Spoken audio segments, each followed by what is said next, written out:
ndaw ci kuréel bi ñu naan Fonds national de développement agro-sylvo-pastoral moom nga xam ne mooy guichet de financement ci projet bi ñu tuddee Gunge Mbay te financement yooyu mu ngi jëppee ci Union européenne jaarale ko ci ENABEL ñëw ba ci FNDAS nga xam ni ñoom ñooy guichet de financement bi nga xam ne projet bi moo ngi ko def te projet bi bu ñu xoolee ci zone nu Koungheul bi ci portefeuille yu bëri la mais ci wàllu projet bi nga xam ni mooy amélioration maanaam nan la ñuy yokkee production bi ci grande culture yi benn consortium moo koy déroulé fii ci département Koungheul muy consortium boo xam ni am na Eclosio Symbiose ak Resop voilà léegi ci tënk mën naa ne par rapport ak tey ji nga xam ne li ñu fi dajale benn bilan la mooy maanaam saytu par rapport liggéey bi ñu am ci campagne bi lan lañ ci gis ci ay jàngat ci maanaam ci loo xam ne lu baax la mais également ci loo xam ne ci safaan la te gis nañ ci wàllu jàngat yu baax yi gis nañ ni ci wàllu béykat yi nga xam ne jot nañ liggéey ak Eclosio Resop ak Eclosio Symbiose ak Resop nga xam ne ñoom liggéey nañ ci campagne bi ci wàllu dugub mbokk basi bene gerte yi nga xam ne yooyu nga xam ne ñoom jot nañ ci liggéey am na ay technologie yu bëri ñu mucc ayib déroulé nañ ko ci terrain bi te yooyu tax na ñu mën a am ay résultats yu am solo te résultats yooyu fi ñu mën a xool mooy déjà béykat bi ci wàllu rendement am na lu mu am yokkute bu mu def te am na yokkute yooyu ci wàllu économique tey présenté wuñu ko mais dina am beneen bilan buy tax ñu mën a def loolu mais liñ ci gën a mën a jàpp ci yooyu noonu mooy déjà que béykat bi ci wàllu information climatique am na loo xam ni baaxee nañ ko te loolu tax na ba béykat bi dina xam moom fan lay mën a tàmbalee bu dee nar naa jiw kañ lay jiw bu waree suy engrais kañ la ko war a def te information yooyu ñoom ñëpp rafetlu nañ ko beneen bi tamit mooy ci wàllu crédit revolving su waxee crédit revolving mooy dafa am loo xam ni consortium bi xam ne teg na ko ci OP bi faîtière boobu nag day am benn crédit bi muy defal ci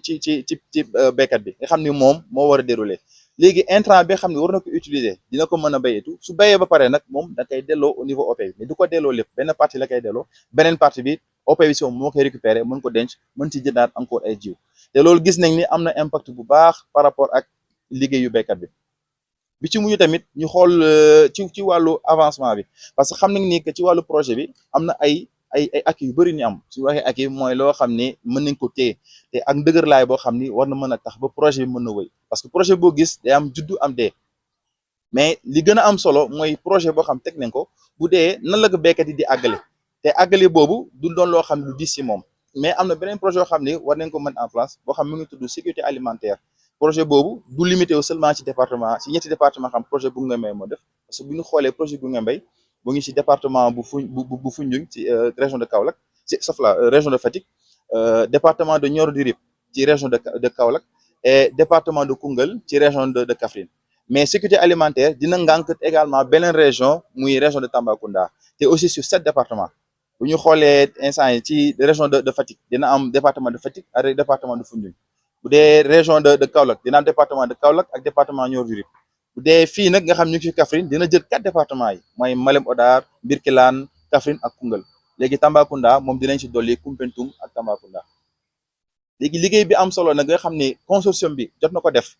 ci wàllu technologie yi ñu dugal bi ci gën a jàpp mooy surtout par rapport ak na la ñuy xool ba fertilisation ñu mën ko gën a orienté par rapport fertilisation organique boo xam ne dañuy wàññi lépp li fertilisation minérale parce que certes bay soxla na ko mais nan lañ ko mën a wàññi parce que gis nañ daa am ay jafe-jafe si suuf si mais également dina am ay jeexital yu bon par rapport ak suñu wér-gu-yaram donc am na liggéey bu am solo boo xam ne consortium bi def na ko léegi xam naa par rapport à suite mooy nan lañ koy mën a wéyalee ci yeneen projet yi war a ñëw nga xam ne béykat bi dinañ ko mën a soxla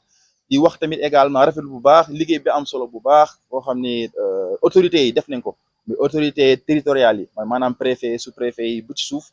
mais également collectivités territoriales yi mooy l'ensemble des 9 maires des différentes communes ñoom sax teewoon nañ ci tey mais également le conseil départemental mais surtout les services techniques ANCAR ISRA Eaux et Forêts ñëpp a ñoon fii nga xam ne ñoom teewoon nañ ci mais tamit suñu partenaire privilégié mooy béykat bi nga xam ne moom bu ñu waxee lépp si moom lay tàmbali si moom lay mujjee jërëjëf. waaw man maa ngi tudd Fatou Diouf nekk référente agroécologie maanaam ki yor lépp lu jëm ci mbay mu sell te mucc ayib ci ONG bi ñu naan Ecopia ñu ko doon tuddee Eclosio ma bokk ci benn ci expert yi nga xam ne ñoom ñoo liggéey ci cadre projet bi ñu naan Gunge Mbay grande culture mu nekk projet boo xam ne FNDAS bu moo ñu ko financé financé ko ñetti organisation muy Ucopia, Resop ak Symbiose ñu di ko doxal nag ci 3 départements Nioro du Rip, Foundiougne ak Koungheul gi nga xam ne fi lañ teew tey. donc tey li ñu fi dajale woon nekk atelier bilan maanaam benn ndaje boo xam ne dañuy xool ana yan résultat la ñu am ci campagne bi nga xam ne ci lañ jóge liggéey bi nag ñu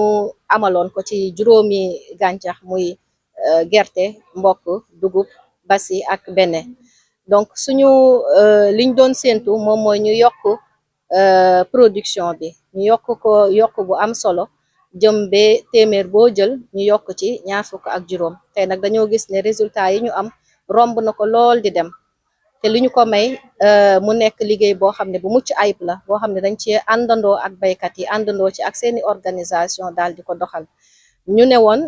baax na lool ñu yokk ko mais ana nan lañ koy yokkee mu nekk loo xam ne luy sax dàq la lay doon donc ñu jël suñu xam-xam yëpp ñu jëmale ko ci lépp loo xam ne ay technologie la yoo xam ne tey di baykat bi saay bu fi projet bi jógee dina nekk loo xam ne dina ci mën a jot ci anam bi mu yombee bokk na ci tos gi nga xam ne tey nguur gi da cee dugal loxoom bu baax subventionné ko muy xeetu engrais boo xam ne organique la nga xam ne tey yomb na baykat bi jotale ci mais également yeneen xeetu xarale yoo xam ne tey gëstukat yi ñoom ñoo ko mettre en place ñu koy tuddee inoculum mu nekk ay ferñeent yoo xam ne dañuy dund ci suuf si ñu war koo mën a génnee liggéey ci liggéey bu mucc ayib delloowaat ko ci suuf si muy jàppale gàncax bi ci lépp loo xam ne lu mu soxla la pour mën a am doole mën a yokk productivité am donc tey ñun dañoo am taxawaay boobu lañ amoon donc nan la ñuy yokkee rendement yi mais yokk ko yokkin boo xam ne bu mucc ayib lay doon ñu liggéeyoon ci nag ci ay li ñuy wax champ école paysan nekk ay toolu daara yoo xam ne du dajale benn ñaar mais day dajale lu toll ay 20 jàpp fanweeri baykat ñuy daje chaque semaine ci tool bi depuis ba ñuy waajal tool bi ba ñuy góob di denc ñu ànd ci ak ñoom ci ay formation ànd ci ak ñoom ci ay conseil ànd ci ak ñoom ci ay information climatique di leen jox ay xibaar ci wàllu taw beeg nawet bi ànd ci ak ñoom ci benn xeetu crédit revolving maanaam benn xaalis boo xam ne dañ koy jox seen organisation ñoom ñu leen koy mën a jox ci ay jiw buñ paree ñu mën koo weccee delloo ko organisation yi ci wàllu li ñu nga xam ne moom la ñu góobe yooyu yëpp bokk ci di dooleel vraiment kuréelu baykat yi mais également dooleel baykat bi ndax ñun ñëpp xam nañ ne bu ñuy waajal di dugg ci campagne léeg-léeg moyens yi du fi nekk jafe-jafe day am ci jotale ci engrais ci jiw ak yooyu donc crédit boobu projet bi jël jébbal ko baykat yi mu xam ne dina mën a jàppale bu baax baykat bi pour mu dugg ci xel mu dal ci campagne mais également bu ca génnee également moom mu jël ci loolu nga xam ne góobee na ko mu jox ko organisation am kuréelam ba nga xam ne kuréelam moom it dina ci mën a gis boppam gën a mën a am taxawaay boobu ci baykat bi donc yooyu yëpp nekkoon ay liggéey yoo xam ne vraiment amoon nañ ci taxaw bu mat sëkk former leen renforcer leen ñuy jokkoo di waxtaan seen biir ba ku ci nekk di dooleel sa moroom ci xam-xam defe naa loolu moom moo andi tey résultat bi nga xam ne am nañ ko ci gox bi di ci jaajëfal ñëpp mais également consortium bi nga xam ne mooy Eclosion Resop ak Symbiose nga xam ne ku ci nekk mënoon na demal boppam mais dañoo ne lu kenn mën ñaara ko dàq donc ñoom ñu lëkkaloo nekk consortium bu dëgër ca Foundiougne ci Nioro mais également ci Koungheul wéyale liggéey boobu ku ci nekk mottali sa morom loolu moom moo waral tey ñu am résultat yu département bu Koungheul tey nag dañ fi yoon teewoon di def atelier bilan campagne bi ci hôtel Bambouck boole woon autorité administrative yi boole woon producteurs yi boole woon képp koo xamante ni bokkoon nga ci acteurs yi ci doon liggéey parce que da ciy baax ñun loolu lañ tàmm saa su ne at bu fekkee campagne bi jeex na dañuy owaat ñëpp ñoo xam ne liggéey woon nañ ci mbir mi ñu toog wax leen lan lañ ci def lan lañ ci am jàngat ci mun ci ut tamit ay recommandation te loolu moo ñuy teewle woon te fii ci atelier Bambouck bi. ban jàngat ngay def ci résultat yi ndax résultat yi baax na baaxul. waaw jàngat bu ma ci mooy jàngat bu am solo maanaam résultat yi baax na mën nañ jàpp ne baax na parce que bu ngeen xoolee lañ fekkoon ci ay rendement yi nga xam ne moom la fi baseline bi newoon ak li nga xam ne moom la ñu projet bi sasoon ne bu ñu ñëwee nañ ko yokk ci lii maanaam ñaar téeméer bu nekk yokk nañ ci 20 ak juróom ñun dépassé na loolu ci explication bi ne maanaam gàncax bu nekk yokk nañ ci lu ëpp 4 fukk wala juróom fukk jëm ko loolu moo ko mën a wax ne kon rendement yi baax na loolu kontante bu ñoo xam ne dañ koy manifester waaye suñ kontante mënuñ ko gën a manifester tant que ñëwaatuñ fi dem ci toolu boo xam ne toolu baykat boo xam ne moom moomoon toolam def li nga xam ne moom la jàngoon ci at mi ñëw fekk moom mu jëfee ko ba am rendement yam bu gën a kawe loolu rek moom mooy suñu kontante suñ ko gisee fexe ba lu ñu gis ci résultat yi fii mu feeñ ci toolu baykat yi nga xam ne tey jii nii moom toolu boppam la loolu daal moom mooy waaw li nga xam ne tey moom moo tax ñu am résultat yi mel nii parce que buñ ñëwee ñun ñëw ne saa suñ ñëwee rek ñu ñëw ci tool bi waxtaan ak ñoom dem suñu yoon approche bi nga xam ne moom la conseil bu joxe mooy dañoo ñëw ci champ école paysan wala président parcelle de démonstration yi fexe ba am groupe boo xam ne mu groupe producteur yoo xam ne ñoo bokk gàncax gu ñuy bay bu ñooy bokk gàncax gu ñuy bay dafa am koo xam ne moom mooy seen leader muy suñ ko ooyee ñuy suñ producteur relais kooku la ñu gën a sukkandiku suñuy joxe xam-xam naam dañuy jox ñëpp waaye moom dañuy gën a sukkandiku gën ko jox lu gën a am solo nga xam ne dina ko mën a téye kooku dafa am ay critères yoo xam ne waxoon nañ ko ci noonu la war a mën a mel bu mën a jox nit ay xam-xam kooku nag moom mooy doon koo xam ne mooy suñu relais moom ci moom la ñuy jaar di joxe xibaar yi di tàggat nit ñi ba nga xam ne tey jii nii ku ci nekk producteur bu nga xam ne yaa ngi ñëw ci ca tool ba yaa ngi jot xam-xam te lu nga ko waree même su fekkee da nga am loo xam ne loolu jafe la maanaam loo xam ne laa jaaxal sax boo gisu animateur bi nga gis relais bi nga xam ne mën na la jooyanti loolu tamit lu am solo la approche boo xam ne la en tout cas c'est vraiment très efficace moo tax dañu am résultat yi waaw recommandation yi yaakaar naa bu ci gën a am solo mooy li ñuy waxoon rek fexe ba nga xam ne lu ñu am tey jii mu rafetloo ñëpp kontaan tàkk tey jii nii ñu fexe ba mu feeñ ci toolu jàmm loolu nag pérennisation lañ ciy xaar maanaam fexe ba nga xam ne producteurs yi lañ jàng mu bañ a naax saay maanaam mu dem ba dugg ci seen toolu bopp yi mu feeñ ci seen toolu bopp yi loolu bu ñu ko amee day am nañ satisfaction benn ñaareel tamit amul loo am na loo xam ne te wax nañ ko sànq ci biir loolu tam dama ci profité waale mooy def ko plaidoyer xam naa ne sax loolu dina xaw a jafe waaye gis nañ ne DPV dafa xaw a sori tamit parce que producteur dañuy faral di am yenn saa yenn jafe-jafe yi ci wenn attaqué wala yu mel noonu en tout cas ñu fexe nañ leen mën def ba équipe bu DPV en tout cas gën a mën a am doole nga xam dina mën a ñëw saa su ne saa ñu ko soxlaa mu ñëw ci teel mën a jàppale baykat bi en tout cas recommandation yi mel noonu moom moo ci gën a am solo mais di ci gën a am solo rek mooy fexe ba li nga xam ne moom lañ di jàngat fii nii ci ñaati at yi projet Gunge Mbay mu wëy mu sax ba pare dugg ci toolu jàmbur yi toolu baykat yi nga xam ne ku ci nekk tool mu feeñ fa jërëjëf jërë ngeen jëf asalaamaaleykum wa rahmatullah xanaa di gërëm ñëpp di sant ñëpp rek alors tey dañu fi daje woon ci CDD bi membre CDD bi notamment chef de service yi nga xam ni dañuy yëngu ci wàllu alam gi maanaam mbay sàmm ak acteurs communautaires yi ànd ak collectivité territoriale yi ñu ñëw tey pour xayma projet bi ngay wax bi ñuy wax ni mooy projet Gunge Mbay mooy li mu fi defagum ci saison bi ñu passé alors bi ñu xoolee mbir yi à travers la presse rek résultat yi ñu am c'est satisfaisant parce que rien que li ñuy wax diversification des spéculations rek jar na wax ni résultat bi baax na d'avance boo xoolee zone bi ku ne woon dinañ fi bay en quantité pomme de terre day fi bay fi en quantité soble ku la ko waxoon doo ko gëm nit ñi seen kii yëpp ci gerte lañ ko tegoon ak mboq ci lañ ko gënoon a teg alors tey boo xoolee résultat yi nga xam ne nii am na fi dañuy sant yàlla mais jafe-jafe nag moom munta ñàkk moo taxoon ñu woo nit ñi ñu fulaal bés bi ba nga xam ni ku ci nekk dinañu taataan sa xel mu rafet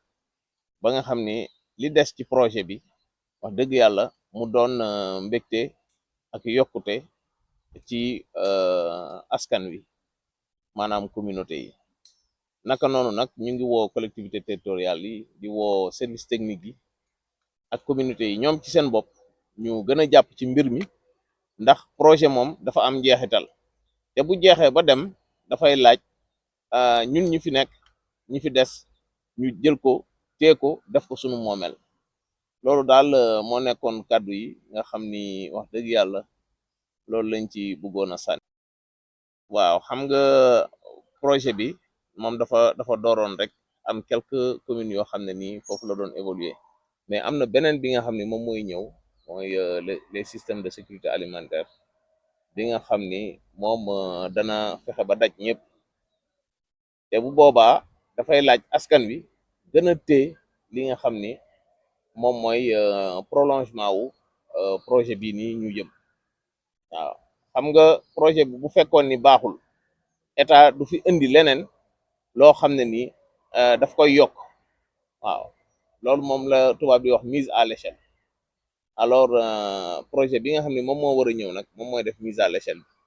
bi asalaamaaleykum wa rahmatullah voilà donc je voudrais encore une fois vous remercier pour avoir couvert, n'est-ce pas, cet atelier bilan consacré à l'évaluation des réalisations du projet Gunge Mbaye dans le département de Koungheul. Donc, Gunge Mbaye est encadré par Resop et Eclosio en partenariat avec le FNDAPS, qui depuis 3 ans sont dans le département de Koungheul et sont en train de faire de très belles réalisations. Alors, la presse peut témoigner que les réalisations sont bonnes la saison passée parce que à Koungheul, dès qu'on parle d'agriculture on ne pense pas au maraîchage et à la diversification des spéculations. On ne pense qu'à l'arachide et au maïs, etc. C'est-à-dire aux cultures vivrières. Mais il faut voir cette saison que Gunge Mbaye a fait de très belles réalisations en matière de maraîchage, notamment avec une grande quantité de production d'oignons et de pommes de terre, et avec des techniques culturelles naturelles et bio. Donc, qui vont nous éviter les contaminations des nappes phréatiques et véritablement certaines maladies cancérigènes produites par l'utilisation de produits chimiques. De telle sorte que les populations doivent s'en approprier. Et je le disais tout à l'heure en langue nationale, c'est-à-dire que les communautés et les collectivités territoriales, les services techniques doivent saisir cette opportunité et savoir que un projet se retire à une durée de vie. Et si la durée de vie est à terme, et il est très bon de s'en approprier et d'assurer la pérennisation du projet ou alors de la création de richesses chez nos communautés. Donc voilà un peu ce que je voudrais dire. Et maintenant, du point de vue du prolongement de ce projet Gunge Mbaye, l'État du Sénégal a mis en place un programme de résilience des systèmes de sécurité alimentaire qui va prolonger ce projet. Alors, c'est bien fait et étendre ses tentacules dans toutes les communes. Parce qu'on sait qu'il y avait des communes qui n'étaient pas encore touchées par le projet ou alors par les bénéfices de ce projet-là. Maintenant, avec le nouveau programme de résilience des systèmes de sécurité alimentaire, nous assisterons à véritablement à une mise à l'échelle, n'est-ce pas, de ces réalisations-là. Voilà, je vous remercie.